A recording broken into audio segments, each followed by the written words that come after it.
Welcome to This Explainer. Today, we're unpacking a truly fascinating financial parable called The Two Seeds of Wealth. If you've ever wondered about the actual underlying mechanics of building financial independence, well, you are exactly in the right place. Our story kicks off in a quiet village at sunrise, where we meet a 16-year-old named Arjun.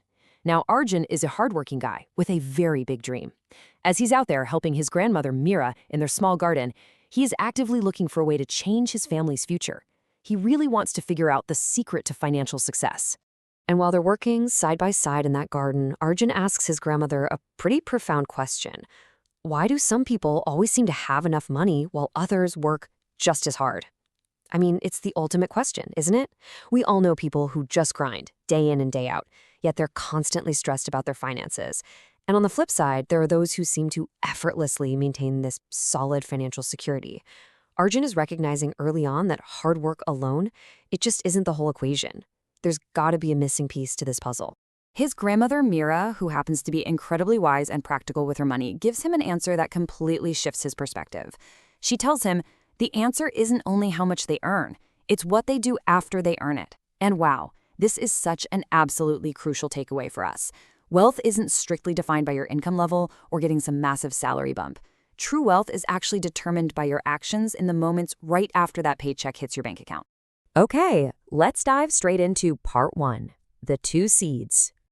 To really understand what she means by what you do after you earn it, let's look at a core metaphor that starts with a simple birthday present. For his birthday, Arjun receives 5,000 rupees from his relatives. Naturally, being 16, he immediately faces temptation.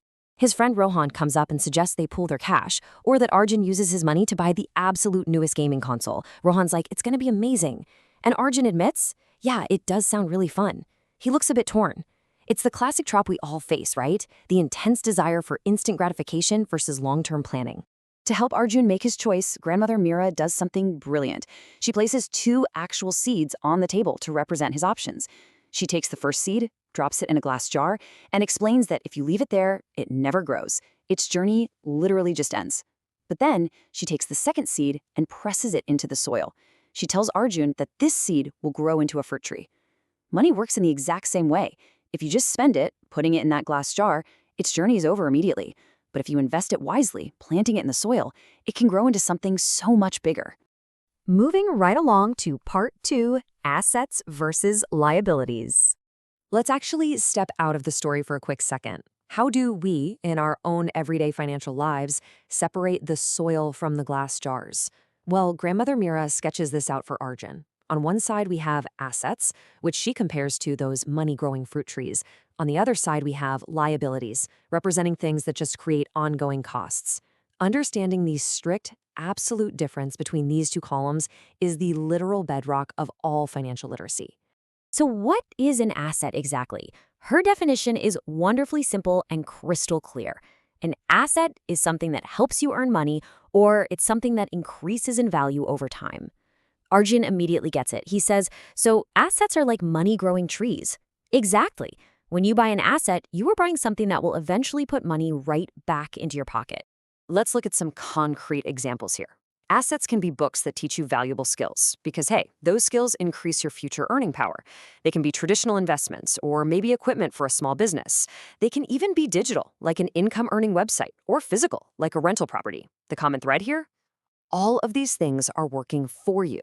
They are the seeds planted in the rich soil. On the flip side, a liability represents purchases that cost you money again and again. Now, it's important to note, not every purchase is inherently bad. You're totally allowed to buy things you enjoy. But the vital question you always have to ask yourself is whether a purchase helps build your future or if it mainly just creates an ongoing cost that drains your resources. And here are the common traps we all fall into. Liabilities include expensive gadgets bought on credit, luxury items you truly can't afford, and, oh man, we're all guilty of this one, those pesky subscriptions you literally never use. These are the glass jars. When you dump your hard-earned cash into these, the money doesn't just stop working for you. It often forces you to keep paying more money just to maintain them. All right, let's jump back in with part 3, planting your first seed. Armed with this incredible knowledge from his grandmother, Arjun has a choice to make: buy the gaming console liability with Rohan or acquire an asset. He makes the wise choice. He decides to skip the console, and instead makes his very first investments.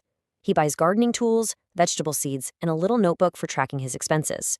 He takes these tools, gets to work, and starts growing fresh vegetables. And guess what? It works. We see a customer enthusiastically tell Arjun, "Your tomatoes are excellent." Arjun is just beaming after making his very first sale. He has successfully planted his seed. Which leads us perfectly into part 4, the power of compounding. You see, planting the seed is really just the beginning. The real magic happens when you let it grow and multiply, bringing us to a massively important concept in wealth building, the power of compounding. Check this out. In month 1, Arjun just had some basic vegetable seeds. But as the months pass, he doesn't just go and spend the money he makes from his tomatoes. No, he reinvests his profits. By month 6, he's got better tools and a lot more plants. By month 12, he actually owns a small greenhouse. Instead of spending every single rupee he earned, he kept investing in things that helped him earn even more. His money is now compounding. Now let's contrast Arjun's position with his friend Rohan's. Rohan bought that gaming console. Over time, that console became completely outdated. Rohan even admits, "I spent everything and now I have nothing left." It was a pure liability. Meanwhile, Arjun is showing off this beautiful, thriving garden. And the best part? Arjun says, "I still enjoy life. I just let some of my money work before I spend it." Arjun isn't depriving himself at all. He just prioritized building his money-growing tree first. And finally, part 5, your ultimate investment. As the years roll by, we see that true wealth isn't just about accumulating stuff.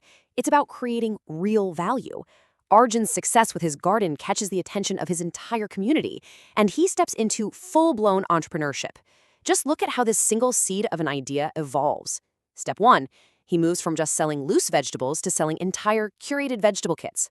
Step 2, the local village school actually asks him to teach gardening, establishing him as an expert. Step 3, he expands into selling organic fertilizer and even creates online lessons. Over the years, Arjun becomes the owner of a highly successful farming business that employs a bunch of the villagers. He is solving problems and creating immense value. And this brilliantly illustrates the final lesson from Grandmother Mira. Looking at his thriving business, she tells him, "You didn't just create income, you created opportunities." Because true wealth isn't about buying the most expensive things you can find. It's about giving your money a chance to grow. And she leaves him with one final incredibly powerful thought. The greatest investment you can ever make is in your knowledge. By investing in his own financial literacy, Arjun literally changed his entire life's trajectory. So as we wrap up this explainer, I want to turn this directly over to you. Every bit of income you earn gives you a distinct choice. So what are you going to do with your next paycheck? Will you spend everything today, tossing it right into the glass jar where its journey permanently ends? Or will you plant a seed that can grow into tomorrow's opportunities? The path to financial independence really just comes down to this super simple cycle. Learn, save, invest, grow. Equip yourself with the knowledge to identify assets, save so you actually have seeds to plant, invest those seeds wisely, and watch your future grow. The choice is yours. Are you building a greenhouse, or are you just collecting glass jars? Thanks for watching. Please like, comment, share, and subscribe to motivate us.